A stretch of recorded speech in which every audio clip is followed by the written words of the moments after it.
अथ श्रीयोगवासिष्ठे स्थितिप्रकरणे 38 सर्गः।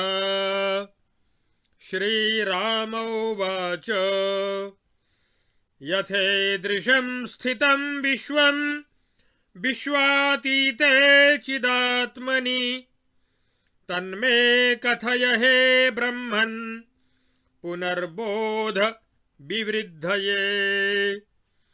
श्रीवसिष्ठोवाच यथोर्मयोऽनभिव्यक्ता भाविनः पयसि स्थिताः न स्थिताश्चात्मनोऽन्यत्वाच्चित्तत्वे सृष्टयस्तथा। यथा सर्वगतः सौक्ष्म्याद् आकाशो नोपलभ्यते तथा निरंशश्चिद्भावः सर्वगोऽपि न लभ्यते। सुस्थिते वा स्थिते वान्तः प्रतिभास्ति मणौ यथा न सत्यभूता नासत्या तथेयं सृष्टिरात्मनि। स्वाधारैरम्बुदैः स्वस्थैर्न स्पृष्टं गगनं यथा चित्स्थैः सर्गैश्चिदाधारैर्न स्पृष्टा चित्परा तथा। जलधिष्ठित तत्तेजो यथांग प्रतिबिंबति तथा पुर्यष्टकेष्वेव चिद्धि देहेषु लक्ष्यते। सर्वसंकल्परहिता सर्वसंज्ञा विवर्जिता सैषा चिदविनाशात्मा तच्चेत्यादिकृताभिधा। आकाशशतभागाच्छा ज्ञेषु निष्कलरूपिणी सकलाकलसंसार स्वरूपैकात्म्यदर्शिनी। तरंगादिमयी स्फारा नानाता सलिलार्णवे तस्मान्न व्यतिरेकेण यथा भावविकारिणी। त्वत्तामत्तामयी स्फारा नानातेयं चिदर्णवे चिन्मात्रव्यतिरेकेण तथा नैव प्रकाशते।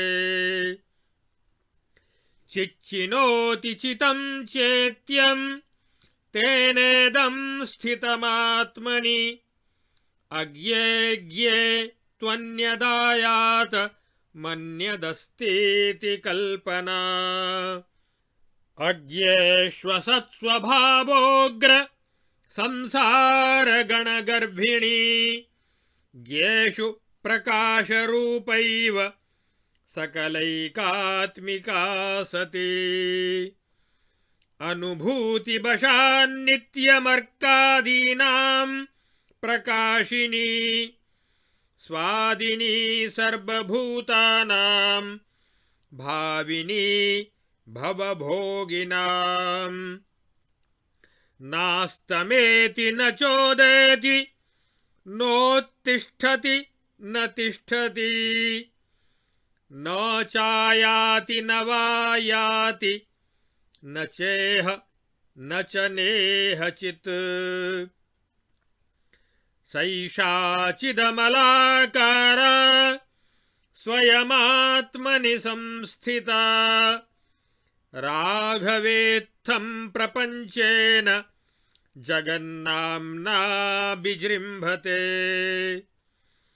तेजः पुञ्जैर्यथा तेजः पयः पूरैर्यथा पयः परिस्फुरति सस्पन्दैस्तथा चित्सर्ग बिभ्रमैः। तत्स्वभावेन चिन्नाम्ना स सर्वगेनोदितात्मना प्रकाशेनाप्रकाशेन निरंशेनांशधारिणा स्वयं स्वकलना भोगादनन्तं पदमुज्झता अहमस्मीति भावेन गच्छता ज्ञापदं शनैः नानातायां प्ररूढायामस्यां संश्रितिपूर्वकं भावाभावग्रहोत्सर्गपदे स्थितिमुपागते पुर्यष्टकस्पन्दशतैः करोति न करोति च उत्सेधमेति भूकोशकोटरस्थोऽङ्कुरोत्करः व्योम सौशिर्यमादत्ते सर्वमूर्त्यविरोधि यत् स्पन्दैकधर्मवान् वातो रसरूपतया जलम् दृढोर्बि प्रकटं तेजः स्थितिमन्ति जगन्ति च प्रतिबन्धाभ्यनुज्ञासु कालः कलनया स्थितः पुष्पेषु गन्धतां याति शनैः सञ्चितकेसरम् मृत्कोटररसोल्लासः स्थाणुतामेति भूतले मूलस्थाः फलमायान्ति पेलवा रसलेशकाः सन्निवेशं व्रजन्त्येता रेखाः पल्लवपालिषु नवतामनुगृह्णाति शक्रबाणासनेन च यो यो भवत्यविरतं संस्थानेन वनेन च वसन्तमुपतिष्ठन्ति पुष्पपल्लवराशयः निदाघविधिमायान्ति दैवदाः विभूतयः प्रावृट्समयमीहन्ते नीलाजलधराशयः शरदं चानुधावन्ति समग्राः फलराशयः हेमन्ते हिमहासिन्यो भवन्ति ककुभो दश नयन्त्युपलतामम्बु शिशिरे शीतलानिलाः न जहाति स्वमर्यादां कालो युगमयीमिमां तरङ्गिणी तरङ्गौघ लीलया यान्ति सृष्टयः नियतिः स्थितिमायाति स्थैर्यचातुर्यकारिणी तिष्ठत्या प्रलयं धीरा धराधरणधर्मिणी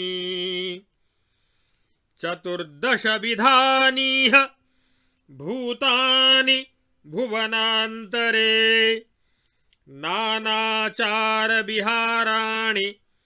नाना विरचनानि च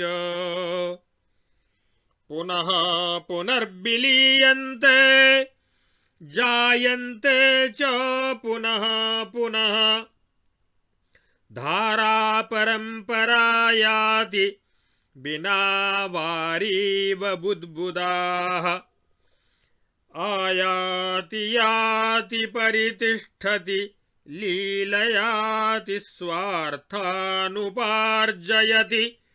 धावति जन्मनाशैः उन्मत्तवद्विहित भावनमाहितेह मुग्धा कृतान्तविवशा जनतावराकी इत्यार्षे श्रीवासिष्ठमहारामायणे वाल्मीकीये मोक्षोपायेषु स्थितिप्रकरणे चिदादित्यस्वरूपवर्णनं नाम 38 सर्गः। अथ 37 सर्गः। श्रीवसिष्ठ उवाच इत्थं स्थिरतराकाराः संसारावलयोभितः स्वभावाद् ब्रह्मणः सर्वाः पुनरायान्ति यान्ति च। स्वतः सर्वमिदं जातमन्योन्यं हेतुतां गतम् अन्योन्यमभिनश्यत् तत्स्वत एव विलीयते। स्वतोस्पन्दोऽपि तु स्पन्दो यथा गाधजलोदरे तथैवेयमसत्सच्च चिदेव परिदृश्यते। व्योमन्येव निराकारे निदाघात् सरितो यथा लक्ष्यन्ते तद्वदेवेमाश्चित्तत्वे सृष्टिदृष्टयः।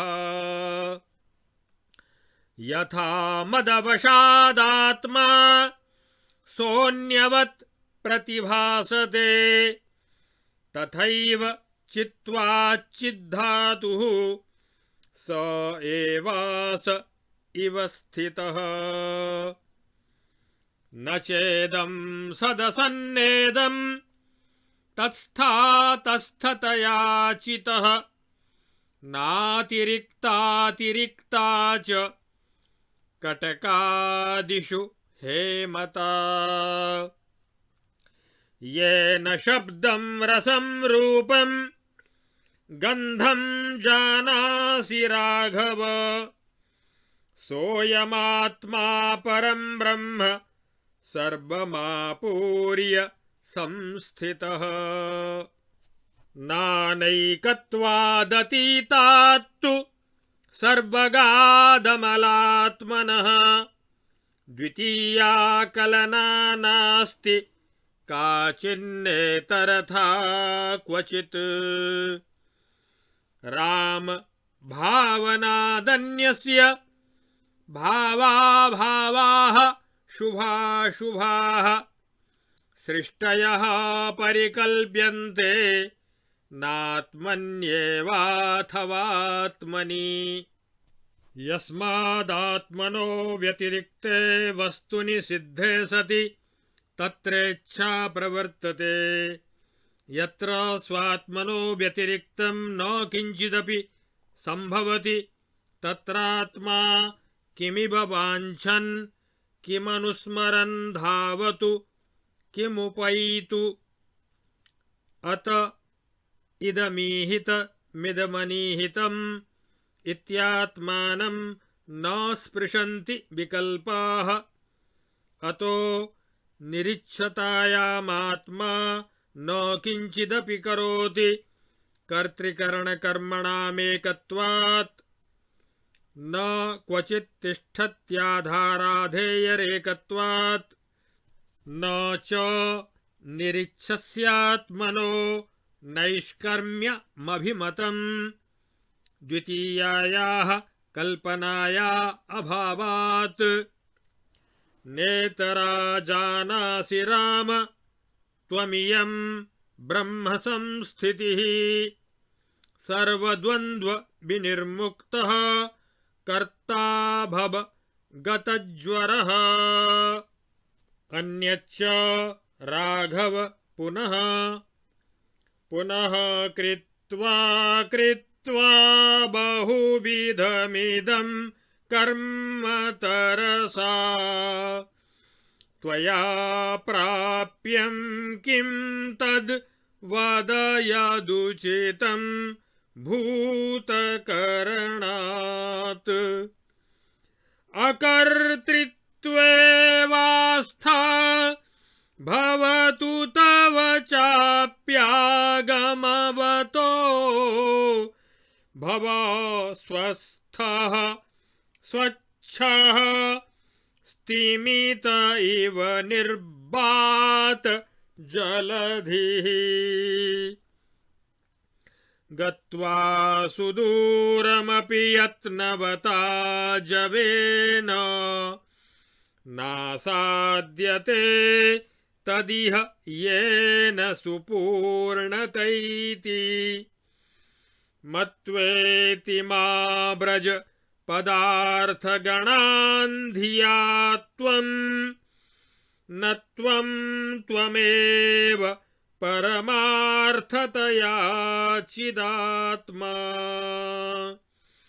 इत्यार्षे श्री वासिष्ठ महारामायणे वाल्मीकीये देवदूतोक्तमोक्षोपायेषु स्थितिप्रकरणे उपशमवर्णनं नाम 37 सर्गः। सर्वत्र और सभी रूपों में चेतन आत्मा की ही स्थिति का वर्णन 36वें और 37वें सर्ग में किया गया है।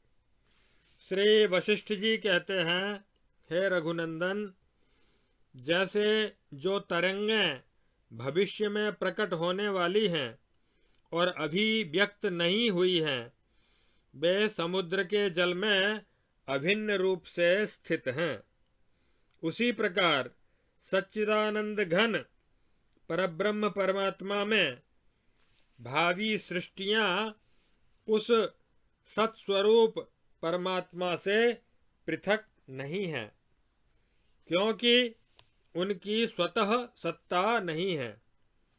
परमात्मा की सत्ता से ही उनकी सत्ता है।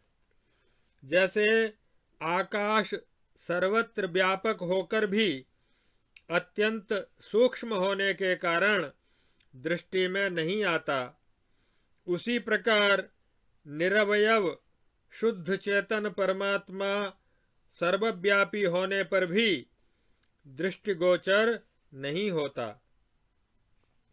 जैसे जलमय समुद्र में जो नाना प्रकार की असंख्य तरंगें उठती हैं, उनका वह नानात्व जल से पृथक भाव विकार वाला नहीं है।